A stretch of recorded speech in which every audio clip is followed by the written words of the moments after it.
Welcome back to Free Media. I'm Robby Soave. And I'm Amber Duke.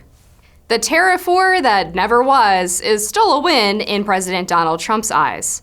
The president agreed to a 30-day suspension of his tariff threats against Mexico and Canada as both nations took steps to address his concerns over border security and drug trafficking. Let's watch White House Press Secretary Caroline Leavitt's response. We have been viewed, rightfully so, as the best, proudest country in the world. And President Trump is not afraid to say that or to use that for the American people's benefit. And that's why you have seen so many countries around the world in just the matter of 2 weeks cave to President Trump's demands. In the past 24 hours, you have Canada and Mexico agreeing to help secure our southern and northern borders. And these tariffs that President Trump threatened to impose on both Canada and Mexico, and they were sign, seal, deliver, I may add, those were retaliatory tariffs for the last 4 years of treatment by Canada and Mexico. But critics aren't so fast to call it a triumph. Here's CNN's Caitlin Collins. Years old, and that's happening thousands and thousands of families. No one's denying that, of course. I mean, it's ravaged hometowns. Everyone understands the fentanyl crisis. But one, the amount of fentanyl that comes from Canada is nowhere near the scale of the southern border. A lot of it comes through legal ports of entry. But on this specifically, he called this off, saying that he had won concessions from both of them, but is there a tangible concession in your view? Yeah, absolutely. He won the concessions, and part of it is it's a commitment from Trudeau that wasn't there to help with fentanyl, to help with the black market, he announced the plan and to secure the border. He announced that plan though 6 weeks ago, back in December. Well, at least he's reiterated it and formalized it. And even Fox News' Laura Ingraham has some doubts as to how successful Trump's tariff threats actually were. Yeah, I'm not too impressed with the Canadian response, frankly. I mean, the fentanyls are, I don't know what that's going to do. And I guess they'll have a few helicopters flying at the border. I mean, it's not nothing, but they were going to get slapped with 25% tariffs, and now those are gone for at least 30 days. I'm not sure what's going to happen in 30 days. Maybe some other concessions, but I think President Trump saw a huge negative reaction to this, as I know you predicted, I predicted, from Wall Street, from the markets, from all the establishment types. Do you think he reacted to that? Or maybe some of his advisors said, whoa, we gotta rethink this? Yeah, so it's interesting what is happening here. Like, tariffs are as two different things. Tariffs as actual economic policy, and tariffs as foreign policy. I'm very negative toward tariffs in general, but specifically from the trying to build up our domestic infrastructure. I think deliberately raising prices on things is not good. It's different to use it as, I guess, a diplomatic tool. It was clearly successful in the Colombia case at getting Colombia to accept those migrant flights and actually to send their own planes. I understand, at least with Mexico, the border problems, the fentanyl problems. This was something Trump threatened to do in order to get a more favorable result from them. Like Laura Ingraham and Caitlin Collins, I didn't ever put them in the same umbrella. Not really sure what Canada's doing differently from what it was going to do in the first place, or really why.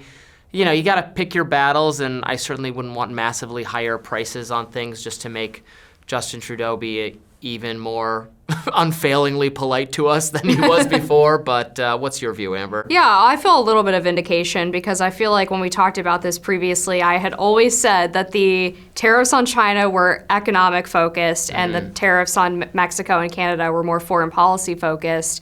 And this development, I think, is an indication of that. But yeah, the Canada response I wasn't as impressed with. The Mexican response was better. Look, they got 10,000 National Guard troops that they're supposedly deploying to the southern border. But I think most importantly, this is only a 30-day freeze. If they don't sufficiently meet Trump's demands, or he feels like they haven't made any specific progress, if the fentanyl czar in Canada is not actually making any legitimate difference, if it's not a Tom Homan, type figure, then he can always reserve the right to re-implement the tariffs or re-threaten the 25% tariffs. But I think what this all comes down to is the fact that the U.S. has way more leverage in this situation. Canada and Mexico both have a significant share of their GDP reliant on international trade, the vast majority of which is exports to the United States, whereas the United States GDP is only about 15% reliant on trade and does not ship as much outside to Canada and Mexico as they do to us. So that was an easy calculation for Trump to make. This is going to hurt them far more than it hurts us, despite all the blustering, despite Chuck Schumer parading around with his Corona and his avocado, and they clearly reacted pretty swiftly to that, to that basic concept. It's funny to hear that from Democrats anyway, because they were in total denial about inflation mattering until 5 seconds ago. And also, there is no president you can vote for if you don't want tariffs at all, because Biden also did tariffs and was generally favorably disposed toward tariffs.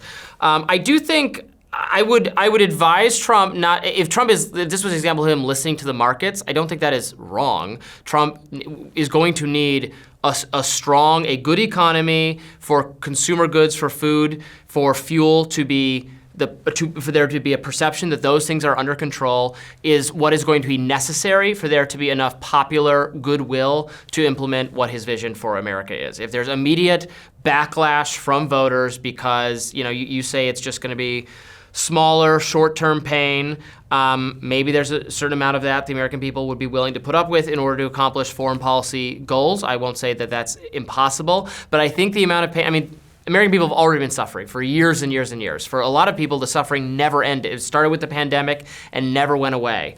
And one of the top things Trump ran on was fixing that. So I think if he looked at the market and said, okay, let's take a win here. Mexico is doing everything I wanted. Canada was a little more full-throatedly going to do what I wanted. Let's find a way to back out of this so we don't actually have to impose these price increasing things on Americans too.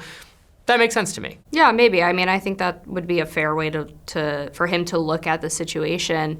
And I think you're right to say that there is only a certain threshold that Americans are willing to put up with when it comes to prices related to tariffs in order to enact certain foreign policy goals. One thing that I appreciated about this threat was that the tariffs on Canadian energy was only 10% increase as opposed to the 25%, which was an acknowledgement of Trump's plan to try to lower the cost of energy and stop getting so much of it from people who are our geopolitical rivals and instead produce domestically in the United States and then import more from Canada. Well, if we want to get rid of all regulatory barriers to doing more energy production in the U.S. I am all for that. Drill, baby, drill, et cetera, and so on and so forth. I think that would be a fantastic way to stay competitive.